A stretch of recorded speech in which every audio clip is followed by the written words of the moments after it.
La régression des résultats nets global des entreprises des établissements publics camerounais a atteint la somme alarmante de 98,9 milliards de francs CFA par rapport à l'année 2021, révèle la Commission technique de réhabilitation des entreprises publiques et parapubliques du Cameroun. Le bénéfice global passe en effet de 164,5 milliards de francs CFA en 2021 à 65,6 milliards de francs CFA en 2022. Au Maroc, l'activité banque-assurance a enregistré une croissance de 13,2% en 2022 avec un volume des primes d'assurance de 18,3 milliards de dirhams, soit 1,83 milliard de dollars, dépassant pour la première fois celui des courtiers d'assurance, a indiqué le 4 janvier 2024 l'autorité de contrôle des assurances et de la prévoyance sociale. Le Kenya a introduit des réformes dans le secteur minier pour le positionner comme un moteur de clé de la croissance économique, attirant 157,4 milliards de shillings, environ 1 milliard de dollars, d'investissement selon la Chambre des mines du Kenya.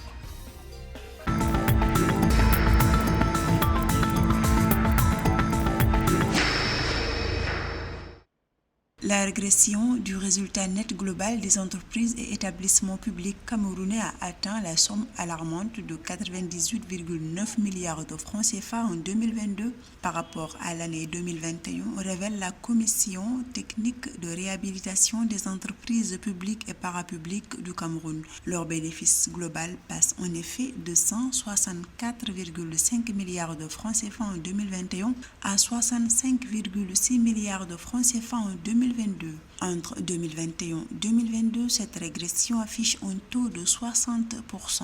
Les entreprises publiques camerounaises ont longtemps été gérées dans des mécanismes de gestion des entreprises parapubliques qui ne s'accommodent pas toujours aux méthodes de gestion rigoureuses du secteur privé. Avec la diminution du régime de monopole, elles sont donc soumises à la compétitivité, d'où une nouvelle façon de comptabiliser les produits et une nouvelle façon de comptabiliser les charges. Cette contre-performance est attribuable à la baisse drastique de la rentabilité financière de certaines entreprises, notamment celles relevant du secteur primaire. Néanmoins, quelques entités publiques ont contribué à améliorer ces résultats, notamment la Caisse nationale de prévoyance sociale avec une rentabilité de 76,2 milliards de francs CFA, le port autonome de Douala avec 7,2 milliards de francs CFA, le port autonome de Kribi 3,7 milliards de francs CFA. Alors, ce régime d'assistanat de l'État les ont tués en termes de compétitivité et ont créé une fragilité qui, au vu des changements structurels des économies, elles avaient deux choix, ou rester sur le marché ou disparaître. Alors, si elles veulent rester sur le marché, elles doivent donc s'accommoder aux nouvelles méthodes de gestion, d'où la nécessité donc de les rendre plus résilientes. C'est le contexte qu'on traverse aujourd'hui.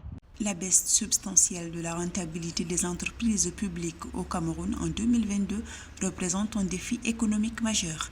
Il convient de noter que ces entreprises publiques demeurent fortement endettées. Leur dette cumulée a atteint 244,74% de leur chiffre d'affaires.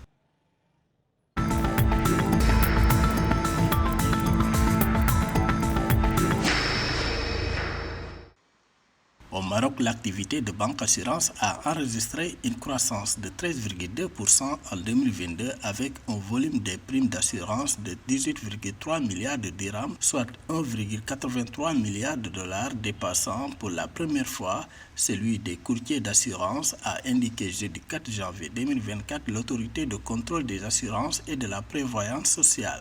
En termes de lignes d'activité, ce sont les assurances vie et capitalisation qui dominent cette filière avec une production de 17,6 milliards de dirhams, soit 1,76 milliard de dollars, soit 96,4% de la collecte en banque assurance, précise la même source, ajoutant que le reste est essentiellement réalisé en assistance.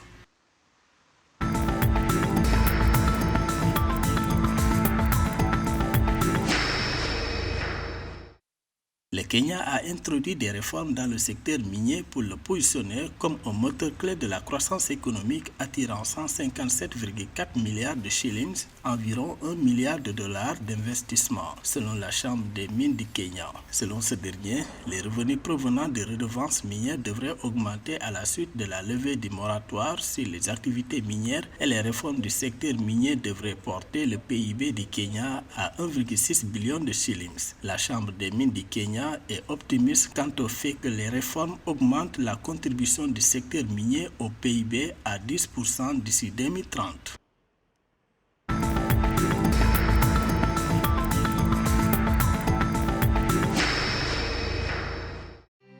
L'Union économique et monétaire de l'Afrique de l'Ouest, UEMOA, compte augmenter le capital social des banques à travers un investissement de 472,8 milliards de francs CFA.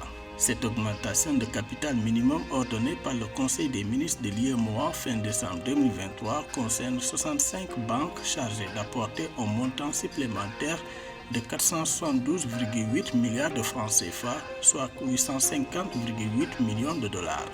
Une situation qui créera des opportunités mais qui survient dans un environnement au risque croissant, estime l'organisme bancaire.